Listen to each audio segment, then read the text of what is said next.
Today, let's talk about the apple of God's eye. I'm going to read to you from Zechariah chapter 2, verse 8, where we read, "For thus says the Lord of hosts, He sent me after glory to the nations which plunder you, for he who touches you touches the apple of his eye." By now it's become a common phrase in English to describe something as the apple of your eye. Most people don't know that it is in fact a biblical phrase. They don't know exactly what it means, and they don't know it's precious and comforting in its context in the Scriptures. Now, most people understand the general meaning of the phrase, the apple of your eye. It speaks of something that is precious and valuable to a person. We might describe a son or daughter of the apple of our eye. But this is its general biblical idea also, and the phrase is used 3 other times in the Old Testament. Deuteronomy chapter 32, verse 10 refers to how God cared for Israel, bringing the people out of Egypt. Psalm 17, verse 8, King David prayed, asking God to protect and to care for him. And in Proverbs chapter 7, verse 2, a young man is counseled to prize the law of God as the apple of his eye. Now, the actual idea behind the phrase is that the apple of the eye is just the pupil, the center and most tender part of the eye, jealously protected by every instinct.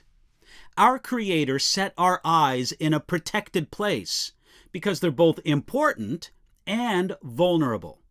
The great English preacher Charles Spurgeon explained it like this, quote, "He esteems them as much as men value their eyesight, and is as careful to protect them from injury as men are to protect the apple of their eye. The pupil of the eye is the tenderest part of the tenderest organ, and very fitly sets forth the inexpressible tenderness of God's love."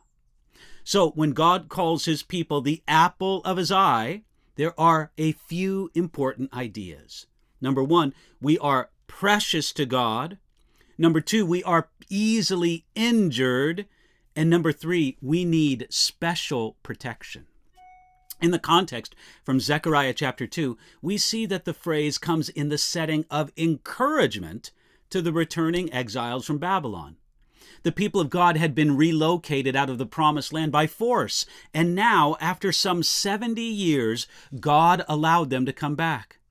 Only a small percentage of the exiles and their descendants actually came back, and they came back to a discouraging situation.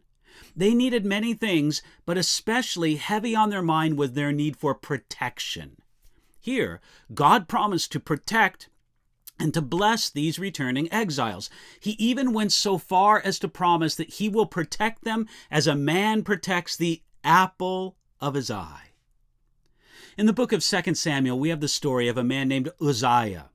When King David brought the Ark of the Covenant into the city of Jerusalem, it was being carried on a cart driven by oxen. As it made its way along the path, something made the cart lurch, and it looked for a moment as if the Ark of the Covenant would fall off of the cart and perhaps be ruined. Uzziah reached forward with his hand and did something that was strictly forbidden. He touched the Ark of the Covenant in the instinctive desire to protect it. Now, the Ark of the Covenant was important to God, yet God regards his people as even more important. As much as we automatically and zealously protect the center of our eye, so God automatically and zealously protects his people. Let it flash in your mind each time you hear the phrase, the apple of his eye. God protects his people.